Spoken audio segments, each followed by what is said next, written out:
My name is Mark Whitaker. I'm a financial advisor and I run retirement advice. And my unexpected hobby is Muay Thai. Welcome to Unexpected Hobbies of Financial Advisors, the podcast where we interview fellow financial advisors about their pursuits and pastimes beyond their professional persona, some of which may be surprising to their colleagues and clients. We're interested in what makes them tick and how their unexpected hobbies might or might not relate to their everyday lives. Here's our discussion with this week's guest. Welcome to the Unexpected Hobbies of Financial Advisors podcast. I'm Brian Wright with Fiduciary CFO alongside my co-host and fellow financial advisor, smiling from ear to ear, Joshua Walker. Hi, Joshua. It's good to be here today, Brian. I am glad you are here, and I am glad our guest is here because we have a good one. Would you agree? Remains to be seen. Yes, but so far so good. We've had good guests, but The burden's on Mark. That's true. Yeah, we're just here in front of pinball machines, so he's the monkey that has to dance, entertain us, right? Oh dear. Oh my, here we go. Mark, thank you for joining us. We're going to talk about Muay Thai. Yeah. Cool. This will be fun. Yeah. So, you like to punch things, huh? Yeah. Where do you want to? I do actually like punching things, mostly people's faces. Oh dear. Now this is how you start a podcast. That's going to be our intro. So, oh man. For the sake of audience education, what is Muay Thai and how did you get into it and how long has it been? Yeah, I don't know that I'm necessarily I'm not the authority on what Muay Thai is or not or whatever, but here's my understanding. So it's a form of martial arts from Thailand, and it's a combat sport. It's more of a stand-up striking style martial art. So punching, kicking, other things that I would say are kind of unique to Muay Thai versus like American style kickboxing is the use of elbows and knees. So elbows and knees. So you can do a fair amount of damage or take a fair amount of damage in the course of your hobby. Oh yeah. But yeah, this is sure. you have to stay on your feet, or can you go to the ground? You can't go to the ground. Yeah. So Muay Thai, you're on your feet. There's there's throws and there's you can trip and sweep and that sort of thing. But if you're watching a traditional Muay Thai fight, if somebody goes to the ground, if somebody kicks somebody in the head and they fall down, but they get right back up or whatever, the ref will okay, now go again. But then if you're familiar with mixed martial arts, UFC stuff, a lot of the stand-up striking technique is Muay Thai technique. So at the gym that I go to, I mostly enjoy doing Muay Thai, but then depending on who I'm working out with or whatever, I'll also do all around mixed martial arts. So we'll do striking and then, do takedowns and do groundwork as well. So. But your roots are in Muay Thai, and how far I does get. that go? Yeah, so it's funny. I started doing Playground? This was what was that? On the playground? Yeah. No, not even close. Although being a little freckled redhead kid, you kind of got in fights in school or whatever. But no, it's interesting. So I started doing Muay Thai just 3 years ago. And it really started because I had gained 50 pounds. And I was like, dude, I need to do some cardio. So I used to be in the Army. And when I was in the Army, I, had physical fitness requirements. And it was pretty easy for me to stay in shape or whatever. And so after a few years of being out of the Army, my health was definitely going down. And so I thought, all right, I need to do something. And when I was in high school, I did boxing for a little while and I really enjoyed it. So honestly, I was just looking for a fighting gym and it just so lined up with Muay Thai because that was the gym that was around where I lived. And even though it was an MMA gym that had they did jiu-jitsu and boxing and Muay Thai and then everything together, the Muay Thai classes lined up best with my schedule. So I'm like, sweet, I guess I'm doing Muay Thai. And so, yeah, that's how it started. So And when you signed up for that class, what were the other sort of people that were in there? Was it a bunch of other ex-servicemen that had put on a COVID dude, 50, or is it a broad range? no, it's funny because yeah, it was kind of a COVID thing of like I need to get some exercise. But dude, I was totally I wasn't even sure what to expect, but it was kind of interesting. So the class that I started going to early in the morning, um, I don't know. I don't know that I knew what to expect, but I was definitely surprised who were there. So you had kind of this like broad like group of people. So you had like a lot of kind of like middle-aged professionals. You have where I live, there's a couple of universities. So depending on the time of year, you have, college students. And then for a, it doesn't seem so much like right now, but a lot of police officers, doing their workouts and that sort of thing there. And so you have kind of a broad group depending on the class. Some of the other classes, like the night class, if I go in, yeah, in the nighttime, doesn't really work with my schedule, but there's a lot more, I would say like more serious guys that are like training to fight and stuff like that. So, and kind of a younger crowd. But anyway, where I go, I mean, there's like people in their 60s all the way to like, 20-year-olds. So kind of Okay. a broad group.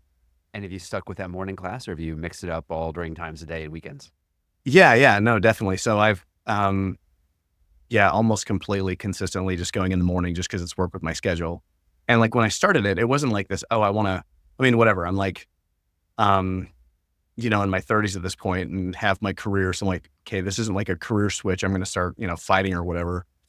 So I started really just out of, the motivation was just to get in better shape.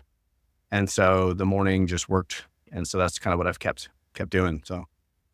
And as a exercise discipline, did it help you get in shape, or is it a completely different form of a workout that's building strength rather than burning off Well, excess storage? Joshua, you tell me if it helped me get in shape. No, Say that to my face. no, for real. No, We don't know No. the before. you're I don't know. you're Yeah. like, well, it worked.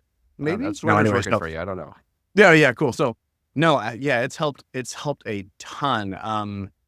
I've always really enjoyed weightlifting, but man, like trying to like cardiovascularly get in better shape was like, man, I just hate running. Like when I was in the army, it was like, cool. You run because that's what you do.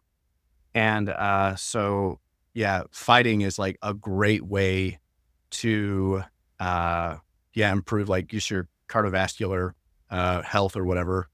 Um, and, so yeah, it's been awesome. Working in a community can help you do a lot of things you don't care for, running with 250 of your closest buddies. Has it been the same way in the gym, that you've got the same core set of friends that were in that class and you've moved forward together as a cohort? Are there regulars that you've Oh started to yeah. hang out with, and you all know your names and weak spots? Oh yeah, for sure. So, and that's I'd say probably I don't know, one of the things that I've kind of found that I totally wasn't expecting, when I started, but there's a really great community aspect. And I've got a couple of buddies, that, I work out with, like, there's like an ebb and flow. There's like people that come in and out or like, hey, we haven't seen, we haven't seen somebody for, a year or whatever, and they come back in. But, Yeah. anyway, there's a lady that I've worked out with for a long time, Bonnie. This is funny. She's a little bit older. And it's like all of a sudden you look around, you're like, huh, we've seen Bonnie for a little while. And then she showed up the other morning and she's like, oh yeah, I got foot surgery. And so I've been gone for 9 months or whatever. But, there's a good group of regular guys. And then the coaches, have been really consistent, same people. So yeah, it's been really cool. So is this the type of martial art that has like a belt system where you progress as your skills improve, or is this gonna just Yeah. So learn to punch better? yeah, it Where kind does of, this fall in?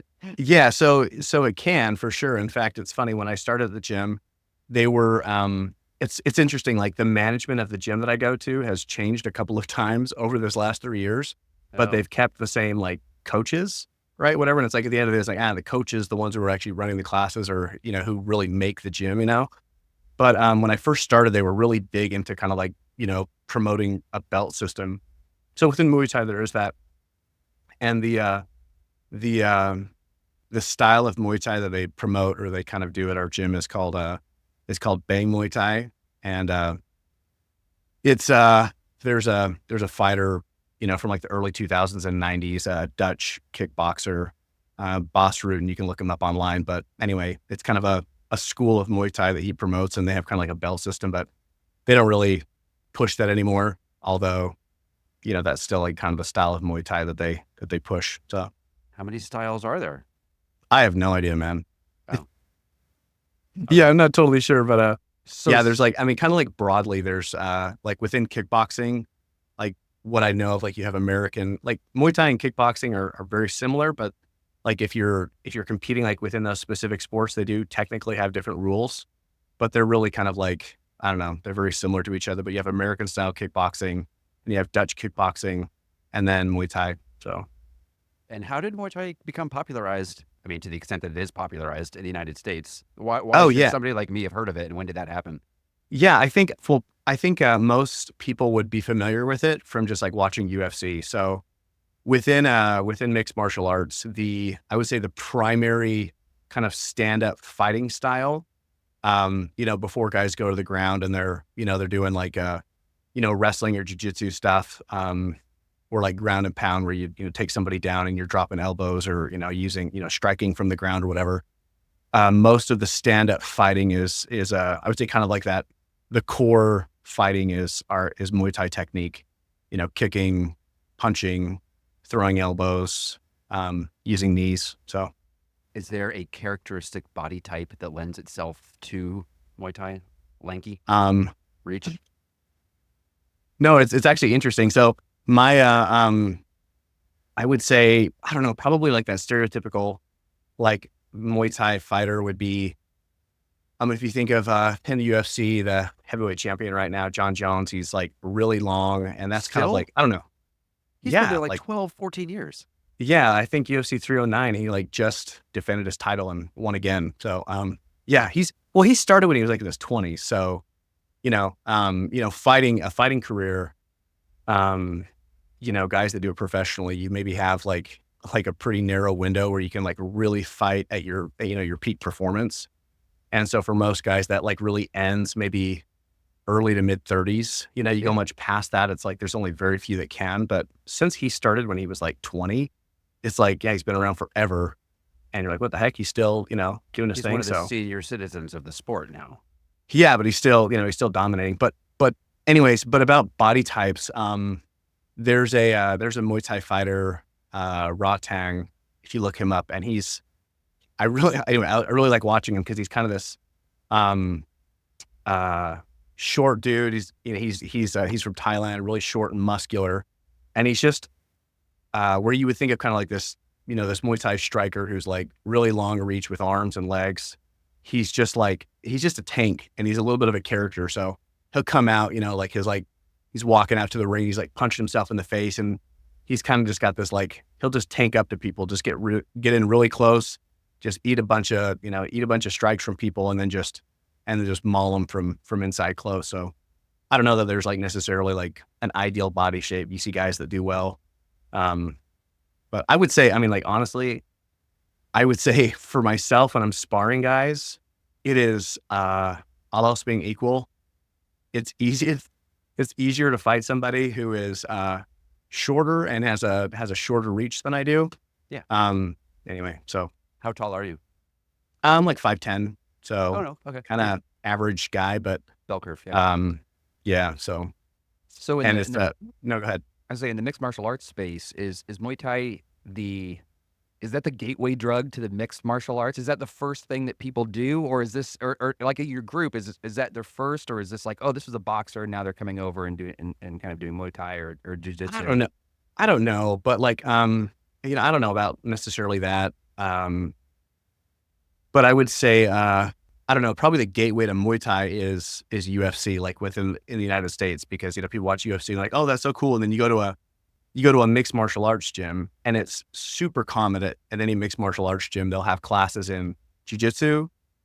So, you have like classes teaching you like groundwork, and then you'll have classes in like stand-up striking fighting techniques. So boxing and, Muay Thai or kickboxing, something like that. And so usually somebody, I would say, I don't know, like an American, would kind of stumble into Muay Thai, kind of through UFC because that's what's popular now. So I still think of Joe Rogan as the guy from UFC, not the integral player in our election cycle. But he yeah, no, for sure.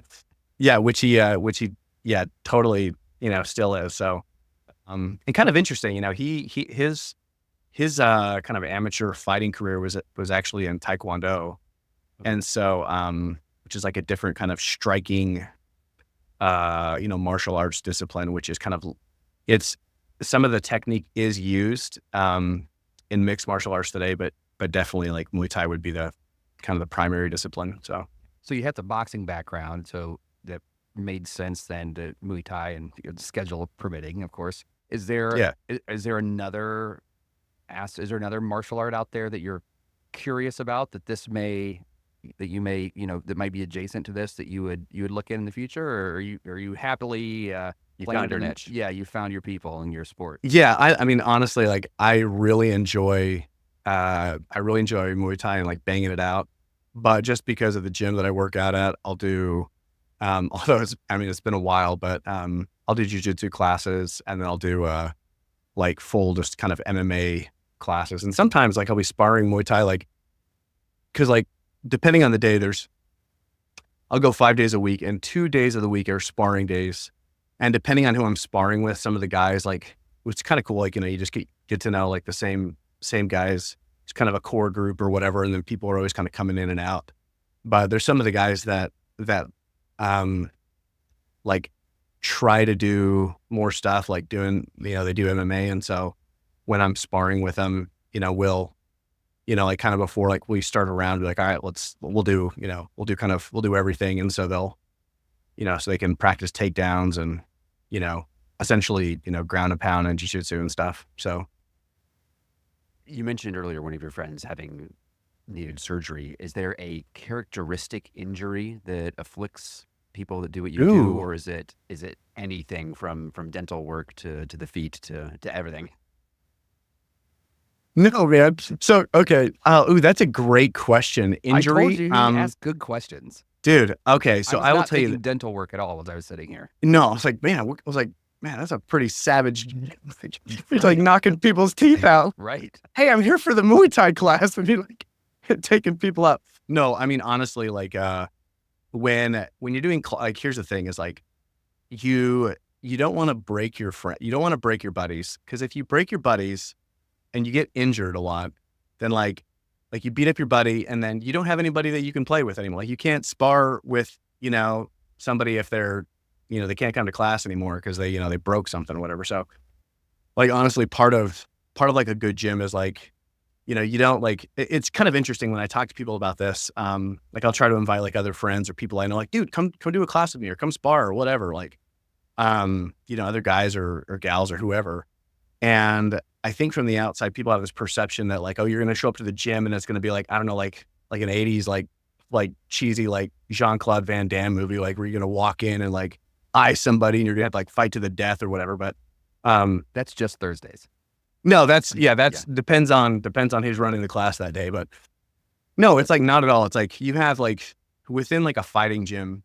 I mean, here's the deal. Like every gym has kind of a different culture. It's really driven by like the coaches, The coaches, yeah. Yeah, but like at the gym where I go, Wasatch Combat, the like super chill, super mellow people that are also just like, they're killers. Like, they can hurt you, real bad. But yeah. So one of the cool things about people that do Muay Thai and do jiu-jitsu and fight as a hobby or whatever, or even like, there's people that are in there training for, trying to like actually have a career, is that if you're going a lot, like the kind of the ego goes away because, you've been beat up, you've beat up other people. And so you like, there's like your ego kind of goes away a little bit and you're chill and you're mellow.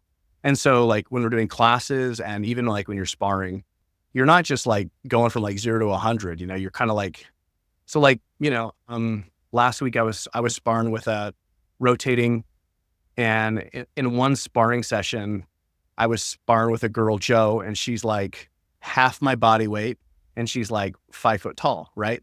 And so like, if I like rolled up on her and just, crack her, I'm like, what the heck, what are you doing, man? Like, Yeah. Obviously. So like, I'm working with Joe and like, she's got stuff that she's trying to work on, technique that she's trying to improve or whatever. And so, you just like, and that's one of the cool things. You kind of have to learn to like, It's like a dance. you kind of respect, yeah, it's a bit of a dance, and then, and when people, like if I go to, so in that same session, like I'm also sparring with a guy, Scott, and he's like in his early 60s. I mean, he has to take his hearing aids out before we spar, And so it's like, I'm not going to, it's like, okay, cool. I can kick him and like break his leg or whatever. Like, okay, cool. So now Scott can't come play anymore. Like, you're not going to do that. Right. Yeah. But then in the same thing, like there's another guy, Jeff there, who's got, tons of amateur fights under his belt. And it's like, if I, try to like, get all, get cute with him and try and go too hard, he'll go from like 1 minute, we're just, we're cool, we're moving and we're just kind of dancing and feeling each other out. And then if I ramp it up, then he's like, all right, man, you want to bang, let's go, and he can shut me down pretty easy. Right. So when you're in a fighting gym, you're really like, first of all, there's a lot of trust that's involved, it's like, and so you're okay. Like, okay, I'm going to try something I haven't tried before. I know that if I get hit, I don't have to freak out because I know I'm not in danger. Like, if we're rolling and Joe, she cracks me in the head, I don't have to like lose my temper. Like, I don't have to like freak out. Like, oh no, I'm in danger. I gotta like, whatever. It's like, we trust each other. Like, yeah, we're just rolling. And anyway, so yeah. So as far as injuries, I would say, the main thing that I deal with is the like the cleaner that's on the mats. It dries my feet out. So I gotta watch those calluses. So yeah. No, but I'll tell you what, no, early on when I was sparring, oh my gosh. Do you know what, are you familiar with like, a check? Like somebody checks a kick?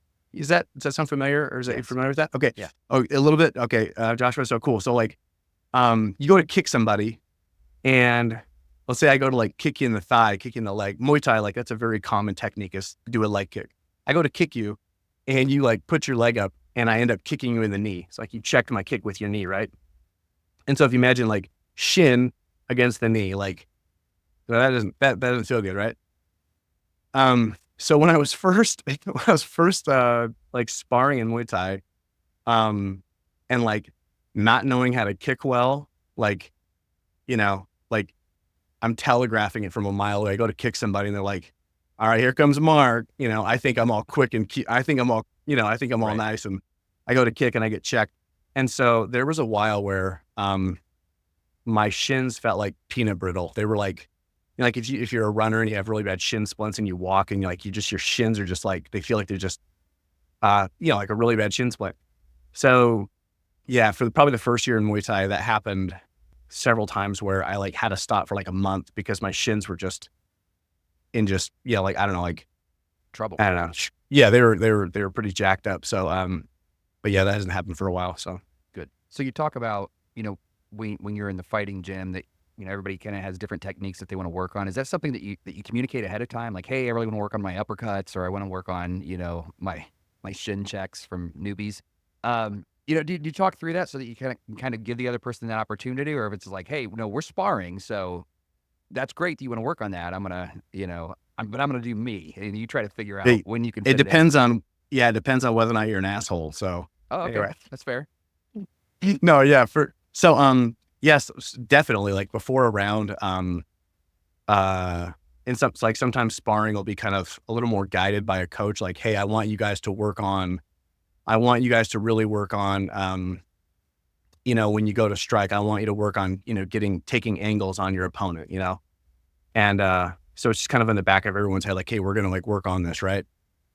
Or just sparring with somebody, and I'd be like, hey, man, I keep dropping my hand. Like, when you want to keep your hands up. So like one kind of common kind of a thing that happens with people when they're fighting is, like you'll throw a punch, and then bring it back and you're not protecting your face. So it's like, hey, I'm really trying to, work on, keeping my hands up, so like, so just be watching that and, please like, try and tag me or try and get me, cause I'm trying to work Be on that. aware. So Yeah. yeah.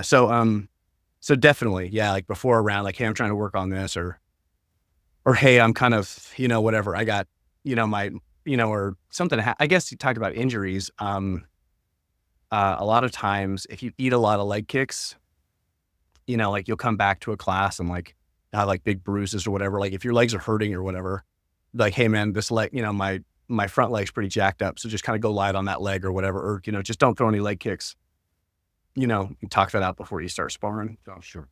You mentioned having a buddy that needs to take out his hearing gadgets. You and I both wear eyeglasses. Are you able to fight without glasses, or do you have Oh yeah. goggles that you Oh have to yeah. use? Or okay, No, yeah, you take them off. Yeah. Yeah. And you don't necessarily, yeah. It's interesting too. Like when you're fighting, when you're sparring, you're kind of, when you're like facing an opponent, you're kind of looking like right here at their chest. And like, as I'm looking at somebody's chest, like one kind of like, I guess like issue that you'll see with people is, they'll like look where they're going to like, so like, I'm going to kick you. I'm going to kick your leg. And I look down at your leg, and so it's like, you're telegraphing whatever, like, but if you're, you keep your head down and you're looking just right here at somebody's, their chest right here, then you can kind of see, you can see their shoulders, where they're moving, and where somebody's shoulders moves, you know kind of what's coming. And you can kind of peripherally see their hands, see their hips. And so really, if you can just look at somebody's core, and even if you had kind of fuzzy vision, it's just like seeing that blob, back and forth, so. okay. Anyway. You mentioned that you're doing sparring. You go 5 days a week and you're sparring for 2 or 3. What would you do on the other days? Yeah, those are more like guided by a coach. Like we're gonna like, so today, for example, we were it's a guided class with a coach, like working on technique. So Okay.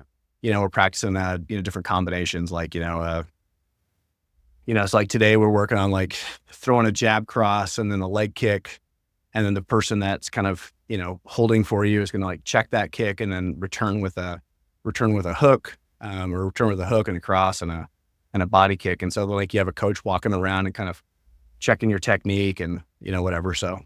Okay. And when you're sparring, is it coach driven or referee driven? Is like there's somebody refereeing a fight when it's Thursday, we're sparring? No. Sometimes it'll be like a little guided, and then like there'll be a coach there just kind of like watching everybody. Yeah. And maybe a coach is like sparring, like doing rounds with people, but really what it looks like is we're setting the clock at 3-minute rounds, and you're just like, okay, just taking turns. So 3 minutes, you do a round with somebody, 1 minute rest, go with somebody else, do a round. And you're just kind of, with you and your partner that you're sparring with, you're just kind of kind of self-managing the fight for the round. And do So. you ever do fights for real, like amateur, or I guess not professional, but is that, I mean, like in the running community, there's a certain kind of runner that says you're not a runner unless you're registered for a race. Otherwise you're just a jogger. Like, is there a fight on the calendar that you're looking ahead to? Currently, no. However, last year I signed up for a fight, like put in all my information with a local, I can't even remember what the name. Oh, gosh, I couldn't even tell you what the name of the local organization. It was kind of I don't know, not like a charity thing, but anyway, a small little, local promotion. Fight club. You And say fight club. no, it was like a thing anyway. Put in my stuff and they couldn't find a match for me or whatever. Oh. So no, I've never like actually trained. I'm not currently training for a fight. Friend of mine that I work out with, Tony, was training for a fight that was going to happen the first week of December. And then the guy that he was going to fight with, anyway, the fight got canceled. So Damn. anyway, so occasionally you're, like working out with people that are like training for an actual fight, which is kind of fun because the intensity kicks up. Like when somebody, been kind of interesting the last couple of months as my friend Tony was training for his fight.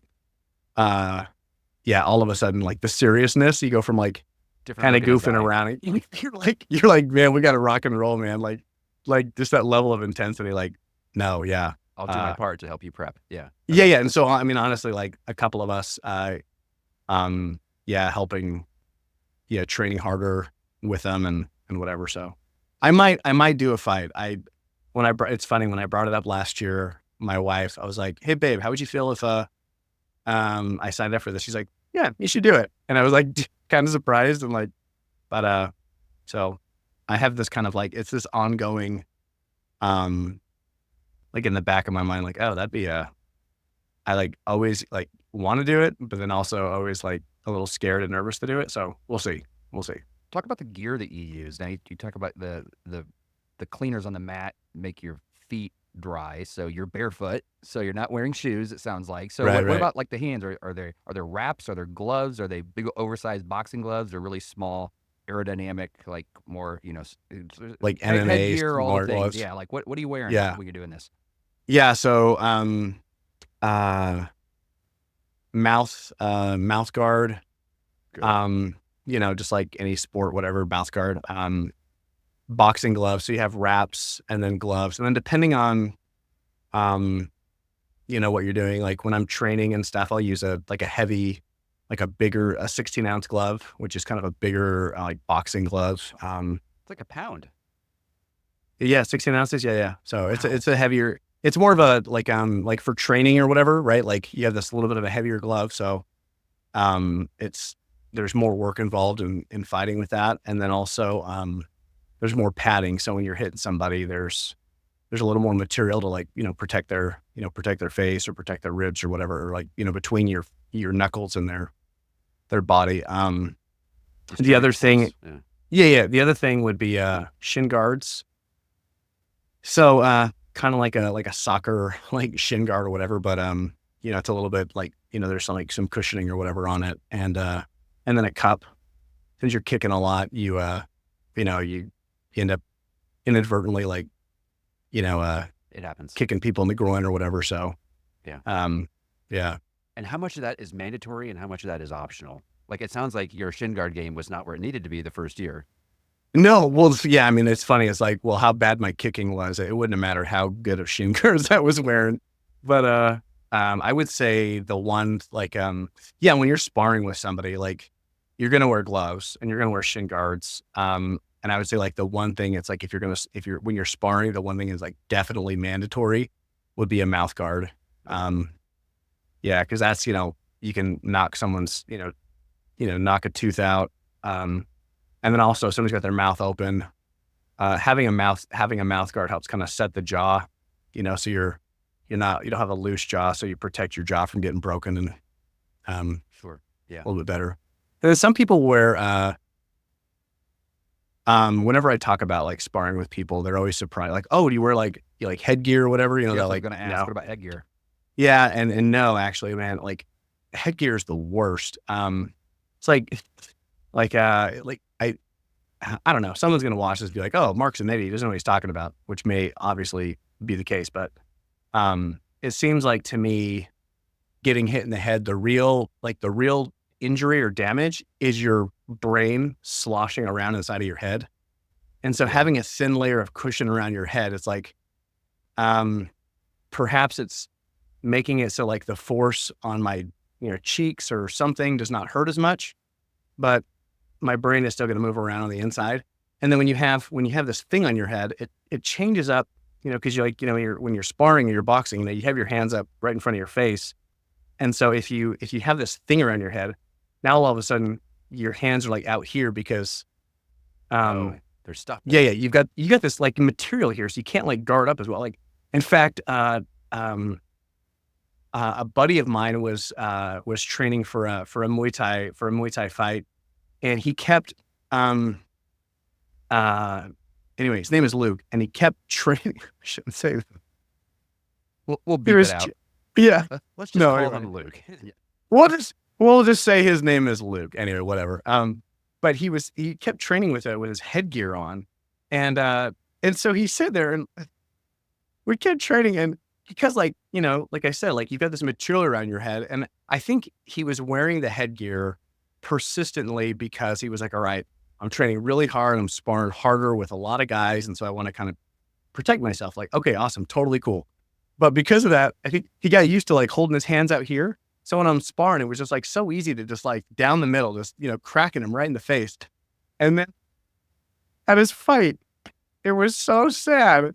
He starts out and like right away, a dude just cracks him right down the pipe. He just knocks him out with a cross, which is just a straight, like using your rear hand, and just laid him out with this, and I was like, oh, freaking Luke, Cool Hand Luke. He was used to fighting with his hands out here. And so he did like protect his face. Anyway, so, all right. So I personally do not enjoy, sparring with, Headgear. and my buddy Tony, when he was just training for this fight that just got canceled, he was wearing headgear, but, kind of for the same reasons of like, trying to be a little more, take care of his body a little bit as he prepared. But anyway, so. Is there a concussion protocol? Informal? Yeah, I'd say informal. Yeah, like somebody gets if you get rocked pretty good. But here's the thing: like when we're sparring with each other, like very rarely, like if it ever gets heated, I would say when I've been sparring, It'd be a breach of protocol if somebody ended up with a concussion in the gym. well, yeah, it's like if someone if somebody like I would say like the most dangerous person to spar with is like somebody who's new. I would call it like an 18 or 19-year-old or like a college guy is like the most dangerous person to spar with. Yeah. It's like stereotypical, right? Obviously it doesn't apply to everybody, but kind of generally somebody's ego, right? So like if they get, they get touched up a little bit, they get popped, all of a sudden there's that like, oh, hey bro, now we're in a fight, all of a sudden somebody's adrenaline, that fight or flight instinct kicks in and they feel like, oh, I'm in danger. I got to protect myself. Yeah. And they start, throwing way harder than they realize. They start kicking way harder than they realize they're doing. And it doesn't matter who you are. If you're standing up and you're sparring, even somebody's like, experienced or really good, somebody can get lucky and crack you. And so, so anyway, like, so for me, like when there's like new guys that show up and they're sparring or like, you don't know somebody, there's like, you have to like, with like a lot of just like, hey man, hey, hey, what's your name? Where are you from? Like, hey, and like when I start out with somebody, like, all right, hey, let's just flow. Let's just kind of take it easy. You kind of get a feel for somebody. And especially with like a young guy, this happens so many times where like, start sparring with like a college, like some dude in college or whatever shows up and you can tell, right? You kind of sense somebody like there's that like adrenaline, they're really tight, and they're throwing and they don't realize how hard they're throwing and like, they, crack you. And so from my perspective, it's like, I could respond and be like, oh, this dude is like, okay, I'm going to teach him a lesson or whatever. Right. But instead it's like, yeah, exactly. Right. And then just my luck, I would try to, and he'd, kick my ass. But instead of like, so if, some new guy comes in and like, is like throwing way too hard or whatever, like the best thing is like, oh, hey man, here, let's just go light. And like, frankly, like get them to trust you of like, like they're hitting you way hard and I counter and I hit them back and they can feel that I'm pulling my punches and like, I'm hitting them, but I'm not like, trying to like, trying to put them down. You're scoring points. Yeah, exactly. And so they're like, yeah. And so they're like, oh, okay. Like, oh, I'm okay. Like, even if he hits me, even if like he overwhelms me and he's like, he could clearly like, crack me hard. He's not doing it. He's like, okay, okay, I'm okay. And so you can just kind of like talk somebody else like, it's okay, man. Like, right, let's just kind of flow through it. And, so, it's like, there's kind of this, you have to kind of be willing to, or else easily like things can escalate, and so very rarely you'll see like two young guys or whatever, and they'll be sparring. And then all of a sudden it turns into like, it's like, oh crap. They're like in a fight. They're like, they went from like sparring, like they're fighting. They're trying to hurt each other. Dang. And anyway, it's interesting. I had like one experience where I was sparring with a young kid. And the first time that I was sparring with him, he probably had like just graduated from high school. Right. And so when we're sparring, so I've got like 100 pounds on this kid. He's like, really, really skinny, and we're sparring, and I'm kind of like, I can tell like, okay, I've got better technique. I'm like, I can kind of like at will do what I want, with him. And then I didn't see him for a few months, and he came back and he was sparring again. And when he came back, like he had progressed so much. He was so fast. He was so strong. He was so good. And he was just like piecing me up, just like owning me. Yeah. And I felt myself, all of a sudden I was like that temper, like, oh, okay. All right, young kid, I'm going to teach you a lesson. Yeah. And I ended up throwing a hook, and I felt it, like I threw it hard, and like, and when I hit him in the side of the head, and all of a sudden I saw like, blood come from like the side of it. And I was like, as soon as I did it, it was like, and I was like, anyway, we finished the round. I was like, dude, I am like, that was not cool, man. Like he's like, no. I mean, he was funny because he's like, no, man, I can take it. Let's go. I like it. I want to go hard. I'm like, no, I'm not saying that you're not tough. Like, I know you can take it, man. Like, no, that's not what I'm saying. It's 7:15. I'm saying we're going to work. Yeah. Yeah. I was like, what I'm saying is like, no, you're good, man. Like, what I'm saying is I lost it. Like, I'm not okay. I'm apologizing. Not because like, I don't think you can take a punch. You can obviously take a punch, but I lost control of myself. I was like, basically I was getting mad that you were piecing me up and like trouncing me. Yeah. You were beating me up. You're this kid, I'm thinking, oh, you're this kid and I'm bigger than you and blah, blah, blah. And here you are like just owning me. And so I let my temper go, and, and I was like, so I'm apologizing. Like, hey, I'm sorry, man. Like, I lost it. Like, yeah, I don't know if he quite got it. He was like, no, man, I'm tough. I can handle it. And it's like, all right, I get it. You're tough. All right, my bad. Anyway, 10 years from now, he'll get it, Yeah, he'll get it.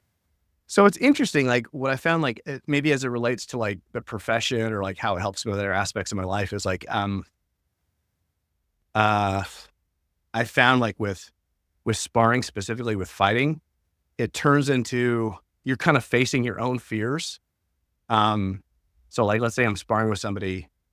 I know I'm sparring with my buddy Jeff, and I trust him. I know he's not going to cheap shot me. I know he can hurt me bad, but I know he's not going to. Like, I trust him. We're good. And so I find that when we're sparring, it ends up, it's like you're kind of facing your own demons. You're like, you're facing your own fears, and you're dealing like with your own like pride and ego. So it's like, it ends up almost being this kind of like this internal motivation of like, I see how I'm responding to this person. I see how I'm responding to somebody who's like physically weaker than me, like, or stronger than me. Like, how am I reacting? And all of a sudden you're kind of having this very introspective, it's a very introspective experience, to kind of reflect on. In fact, that's probably one of my most enjoyable things is after a good session of sparring is like talking with my buddies, and you're talking about things that were working well, but then you're also kind of like talking through like what's going on in your head inside and what you're feeling. Yeah. Cause you're like, oh man, I was, I don't know if you like think of like the term like head trash or whatever, like as an advisor, like, oh, I don't know about making that phone call or, like whatever, like anything that's going on in your head. It's like kind of the similar thing that's happening, in real time. You're kind of exposing it's a very raw experience. So anyway, the work that we do day in and day out between 9 and 5 and beyond, there's a lot of coaching aspects involved, helping somebody that's at a lower informational stage get to where they need to be.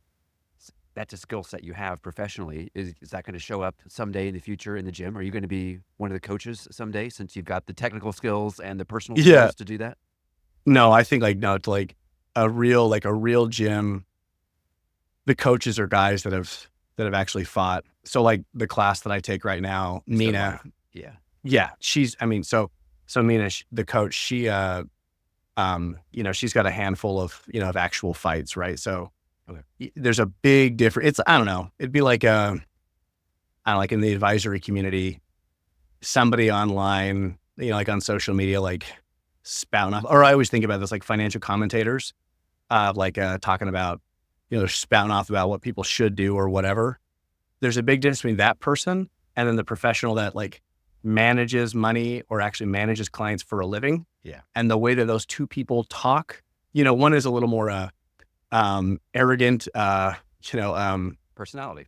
they're more willing to kind of just like spout off things, where the person who like does it professionally, manages investments or works with clients for a living, they're a little more thoughtful in the way that they do things, right? You can tell, like, as a professional, you can like, okay, this person is a professional, this person is an entertainer, or I don't know, whatever they are, right? Yeah. And I think it's the same thing within within fighting. Is there's a big difference even between somebody who like has done it for a long time, taken a lot of classes or whatever, like is probably technically proficient. There's still a huge difference between that person and somebody who has like actually fought, because you're pushing yourself to a level that you can't know until you've actually done it. So anyway, but that being said, there is these little kind of coaching esque type of things. Like if, somebody, it's their, they're kind of new taking classes, or they're new to sparring.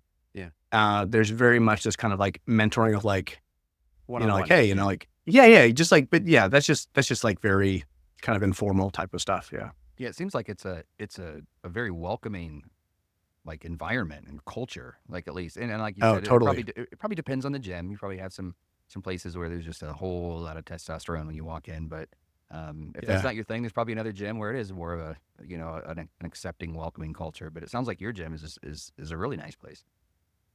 Yeah, totally. Yeah, for sure. When you first got into this a few years ago, you mentioned being married, and what did the people in your life think about you taking up Muay Thai? What is he thinking? To completely out of character? Or No, is that not people really. Like, oh my gosh, No. I've been waiting for a reason to pop him in the face with a legitimate reason. No, my wife was like, oh, cool. Like, I think when, kind of like dangerous hobbies or whatever, kind of like violent sports or whatever. I was in the Army when we were married, and so, I don't know, kind of a culture of violence or whatever. Not quite the right You way. know, like to put I it, was, but we get what you're saying. yeah, I don't know, but like, that kind of very, I don't know, masculine, not necessarily, but that like, okay, I went to Afghanistan. I was deployed in the Army when we were married. And so it's like, being like, okay, I'm a person who I train myself to be ready to, close with and destroy the enemy, train to kill, Right. train to fight, train to, defeat the enemy. So that kind of like, it's not like I was like, oh, I've never done any type of like physical thing, and now all of a sudden I'm like, whoa, this is out of character. No, so it It's wasn't not out like of you met character. It in was just, seminary, Right. no. You're doing Muay Thai. That's right. No, it wasn't like that. So yeah. You say that, but a buddy of mine that I met in church, a pastor of ours, as a hobby, briefly did, which I'm not comparing this at all, totally different, but just he did the professional wrestling thing, like Oh, the nice. show, like the showmanship. Nice. And he did that for a few Oh, for years. real? That's Yeah. awesome. That's cool. Yeah, Yeah. so- Yeah. Buck Boulder, Yeah. Lafayette, Indiana. But wow. Okay, and so you say you do this 5 days a week, and sometimes we have the opportunity to travel, go to a conference or a vacation or whatever. If you're in a different city, are you looking up ahead of time, where's the gym that I can go and meet some new people and learn some new skills and stay sharp on the road?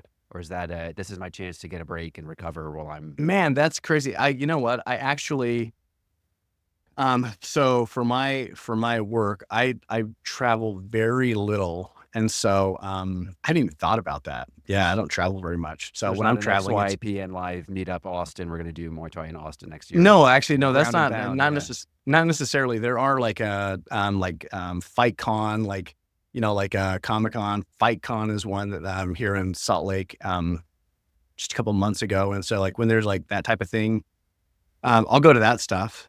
They'll have, like fighters will come in, and teach, do like clinics, teaching stuff, and you like watch fights. So like usually like if UFC comes to town or whatever, then usually there'll be clinics and stuff that'll happen around that. You can go and, train or whatever. And so, I'm into that type of thing. But Who are the vendors at a convention like that? Who are the big sponsors paying for that? yeah, the sponsors are okay. So like all of the Monster Energy, I think, right? Yeah, Monster Energy. Yeah. No. So all of Gear like the manufacturers? equipment. Yeah. What Okay. was that? Gear manufacturers. Yeah. So like all that stuff that I was talking about, like so there's clothing, there's apparel that's kind of like specific to combat sports. And then like all of the gear or whatever, and then a lot of like supplement nutritional stuff. Oh, yeah. Okay. Yeah. So yeah, I think of kind of like physical fitness kind of generally, but then yeah, there's like specific equipment and apparel that are kind of a little more nichey to Assume there's combat no sports. lack of sponsorship at those events. No. There's a and then if you think of like you're a company that wants to, target the demographic just kind of generally, right? Like like Monster Energy drink, that would be a good example, So so sometimes we talk to people and there's just a natural fit between their hobby and their profession. And they introduce people that they work with, their clients, to the profession, and they find clients from among their profession. Are there colleagues or coworkers that you say you invite people to the gym? Is that the sort of thing you do with a client, or is that the sort of thing that you don't want to give your best client cauliflower ears? And if you ever walked into a client meeting with a shiner that you had to explain? oh dude, what's so funny is I have thought about that so many times of like, I'm going to show up with this prospect and have a black eye and like try to be this like, eloquent professional or like whatever. And they're like, who is this dude? Like, is he some crazy alcoholic? He just like tripped over, like smashed his face on the curb. Brawling. I've never actually had that before, but there's not a huge natural fit between my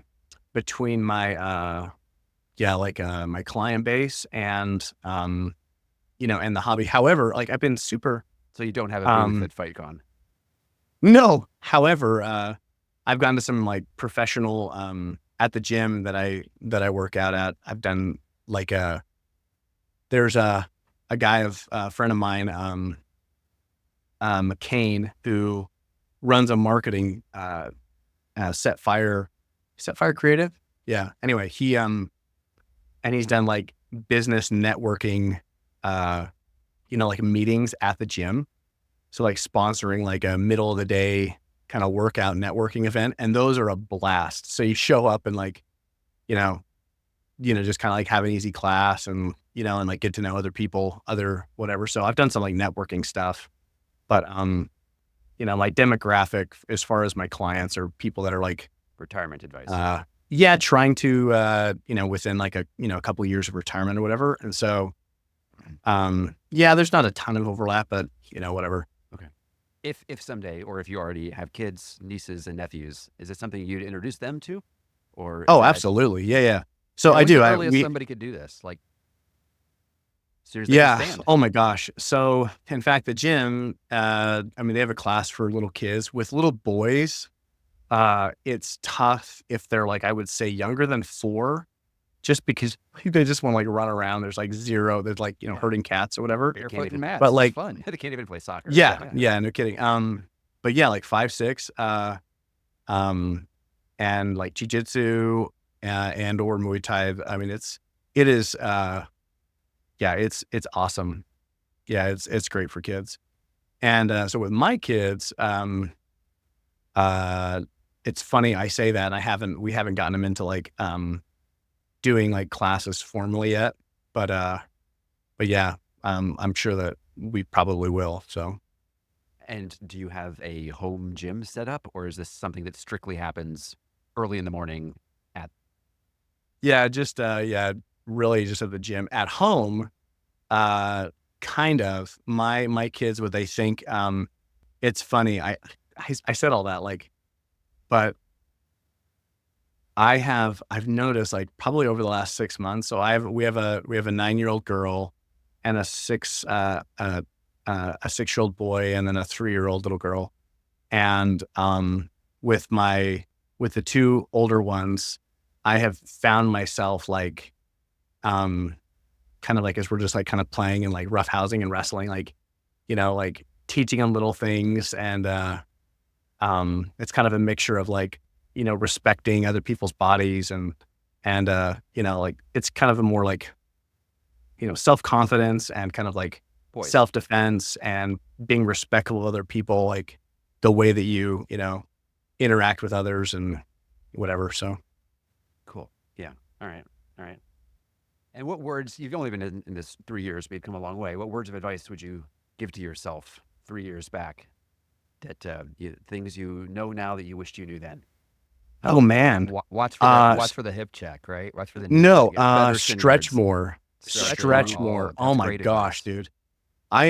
I used to like hardly ever stretch and like flexibility. But there's like that's something like as I've gotten, I mean, I'm in my mid-30s, right? But like I've like because of Muay Thai, because I'm like, oh man, I want to be able to throw a like I want to be able to kick somebody in the head, kick them in the face. Well, You know, you're like, oh, to do that, I gotta hamstrings. I gotta get, I gotta increase my flexibility. But then like as I'm so like I've like been delighted by like the benefits of stretching regularly. I'm like, oh my goodness, this makes my back feel so much better. This makes my body feel so much better. I sleep And better. I'm like, I was like, stretching is so good for you. And, but I only kind of stumbled upon it out of like, man, I want to kick somebody in the head, And so, I would say that I've only been like kind of like stretching in earnest probably the last year. Mm. And it was kind of like, yeah, but like, it's just, oh my gosh, like just like a general like physical health thing is like, yeah. And I would have said, maybe, Did they not teach you I that don't in the know. Army? Oh yeah, they do. But I mean, it's like, Sir, yes, or anyway, whatever. the Army is like high school football, but just extends into your 20s and 30s. Yeah. You're kind of like, like whatever. And it's like flexibility is always like kind of for wusses, which is like so stupid. It's for baseball players and track You know, stars. Yeah. Yeah, at least it was for That's what me. the Air Force anyway. does. They stretch. Yeah. Stretch. Like, come on, like. Anyway, So but, what's your do you have like is this something you do like routine like every day or every morning, every night? Like what's your stretching regimen look like? Oh yeah, and well, anyway, like before, using the best stretching is after like after a workout. So after like a class or whatever, it's like, after your body's really warm and stuff, and it's like, okay, I'm gonna get down and I'm gonna like, work on like almost doing. I'm like, oh my gosh, I'm like almost doing the splits now. Like this is nuts, But and then usually like in the evenings, sitting like watching TV or whatever, it's like, oh, my like default is, get down and stretch. Yeah, and then mornings, kind of like a morning like doing like morning meditation, or like prayer or meditation. It's like doing that in like a kind of like in a stretching position or reading. Doing like some, type of like spiritual, like scripture or something like kind of like a morning routine, doing that like in like stretching is like, it's like now it's like a new cheat code. It's like, oh, I'm like doubling up. This is like good for my body, good for my soul, So anyway, Yeah. yeah, Yeah, I that love it makes now. sense. That's cool. If somebody wanted to get into this, where would they go? Is there a YouTube destination, or is it find your local gym, or Oh, I don't, yeah, I would look up, it's in every area. It's like, I think it's way more common than it used to be, mixed martial arts gyms, but, yeah, look up some gyms. And then I think, if you got a good one, like the coaches are, they've like done, like professional or amateur fights. And then, if the culture kind of lines up with what you're looking for, there's there's gyms that are, like a lot more kind of like hardcore bang, they spar hard and then there's other gyms that are kind of more, I don't know, I'd call them like kind of strip mall gyms where it's like, it's kind of less of like a fighting gym.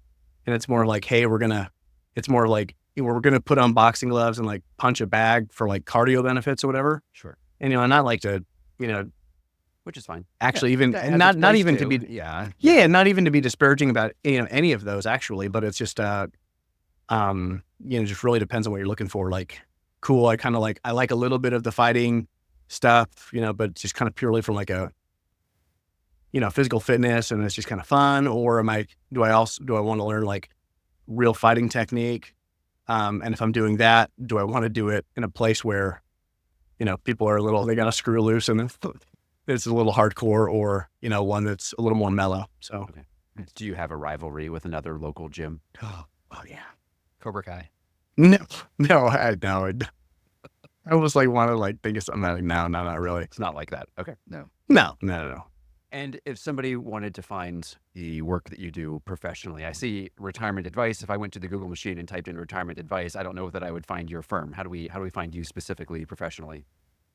Yeah. Website is earlyretirementadvice.com. Probably where you find the best content or anything is my YouTube channel.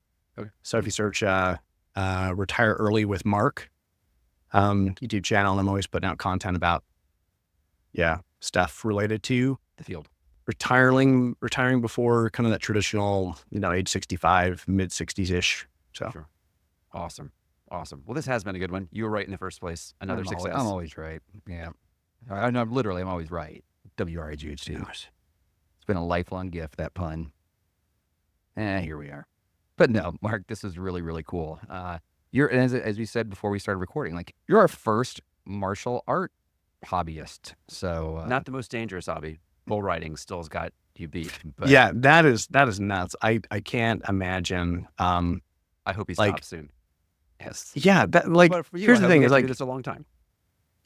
like this is a hobby that's like, it's kind of physical, but within the realm of like sanity. It's like a bull could step on your face and you're done. So anyway, maybe cut that out, but You can't stretch your way out of that. yeah.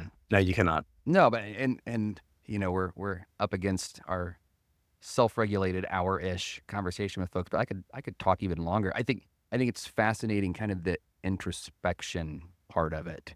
That and just all of the mental health benefits of a hobby with that characteristic, would certainly pay dividends in as far as overlap with our profession, but just being better humans on this planet. Oh, yeah. Just stuff like that. So I love that part of it, of martial arts, certainly. And no, this is really interesting. I'm a little jealous that I gave up on boxing all those years ago.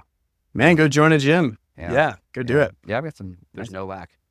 Well, I know, and it's funny you're talking about your coach. It's like very short step. Going to a gym, a boxing gym, and like the coach was just like the biggest teddy bear that could like crush somebody if he ever had to. Oh, but like totally. you'd never know it. Fortunately, because if you ever did know it, like you'd be in trouble. But it was very welcoming, and all the things you're talking about with your gym. It's like, oh, I do kind of miss that gym. That was really neat. And Totally. cardio is so like I felt like I need to go just like run for like 3 months before I come back to this, just to get in the cardio shape that you need to be in to do something like that. And I know folks would say, no, just keep going. The cardio you'll catch up. But boy, that was I felt really out of my league from a cardio standpoint, that's for sure. But this isn't about me. This is about you and your unexpected hobby of Muay Thai. So, Mark, thank you so much for being on the podcast. Love having you and chatting with you, and looking forward to hear maybe if there's a fight in the future. Let us know. We'll blast it out for our tens of fans to help celebrate and spread the news when you have your next fight scheduled, your first fight scheduled. Tell all our clients, all in on Mark. Yes. That's right. Yeah, unless you want to lose a lot of money. Oh, I thought this was an investing show. Yeah, anyway, It's don't. not. Yeah. Right on. Well, hey, thanks again. This has been great, and we'll look forward to talking to you again in the future. Appreciate it. Right on. See you guys. Unexpected Hobbies of Financial Advisors is brought to you by Fiduciary CFO, forward-thinking tax and planning solutions for business owners, like RIA firms and their business owner clientele. The opinions of Brian, Joshua, and their guests are for entertainment purposes and should not be construed as legal, tax, financial, or investment advice. You should know better than to take any of this content seriously. Thanks for being a fan of the show. If you were listening and thought to yourself, hey, I know somebody they need to have on the show, you can do something about that. Go to unexpectedhobbies.com/nominate and tell us who they are and what they do that's so interesting and unexpected. If we agree, we'll send them an invitation and we'll hope they say yes. That's unexpectedhobbies.com/nominate.